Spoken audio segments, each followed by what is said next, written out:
everybody, welcome to the Mojo Sessions. This is your online television channel that gives you access to some of Australia's best business leaders. Now, these are some people you may not know, but they'll be talking about stuff that you have to know. We'll be talking to business leaders about what gave them real creative mojo in and out of the workplace. We'll be talking about brand, strategy, leadership, culture, creativity, all sorts of different topics. And tonight, we're very pleased to have a very special guest. Michelle Haber, Professor Michelle Haber, is the Executive Director of Children's Cancer Institute of Australia, based here in Sydney. Michelle, it's such a pleasure to have you here this evening. Thanks, Gary. Let's start from the start. Yep. What led you to a life in science? I'd always loved discovery. I used to be out in the garden. I'd be sort of having bugs and caterpillars and things on my hands. My brother and sister both did science at university. They were 8 and 10 years older than me. I had a wonderful inspirational science teacher at school. I thought about doing science like the others. I toyed with doing medicine, but back then it was 1973 and I thought I would have to choose between medicine and having family and children. So I ended up doing clinical psychology because it looked very interesting and I thought it would be a fun thing to do and maybe... Clinical psychology sounds like a lot of fun, yeah, doesn't it? Well, it did, and I thought it would be could be a great part-time ongoing activity if I had family and kids. I did psychology. As I went through the course, I found that the subjects that I didn't like were the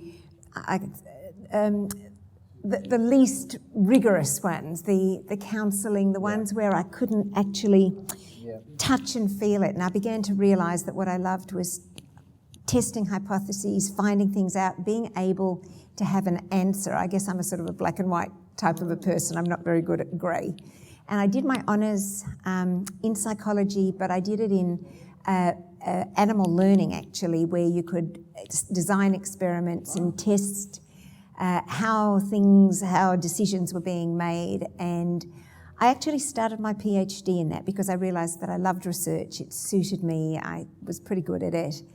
And it was 6 months into my PhD that I thought, this is a really great career, but what I'm doing isn't really great. I would love to do something more medically oriented. I would love to do something where I can make a tangible difference to people's lives and I'll be able to have a real impact. And so on a whim one afternoon, I wandered over to the medical faculty and life is very strange. And I sort of looked at the board and thought, physiology, no, pharmacology, no, pathology, that sounds good. And I walked up and the secretary there said, would you like to see the professor? And by sheer chance, he was a new head of school and he was looking to recruit bright students. And I started my PhD in the chemical causes of cancer within about 2 weeks. He sent me away and said, think about it. Wow. But I came back. To me, it sounded like a wonderful opportunity. And I did my PhD in chemical causes of cancer. And in the final months of my PhD, I was overseas and I got a phone call from my supervisor saying, I've just been offered the directorship of a new entity that's been established by parents and doctors of children with cancer.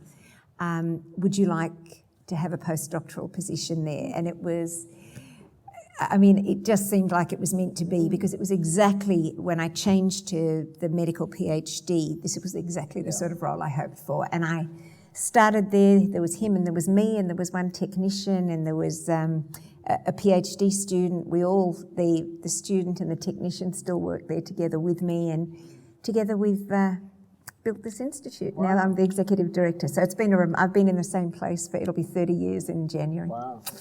Which is a long time. So you started when you were obviously 12, 13 Indeed. years old. Yeah. Indeed.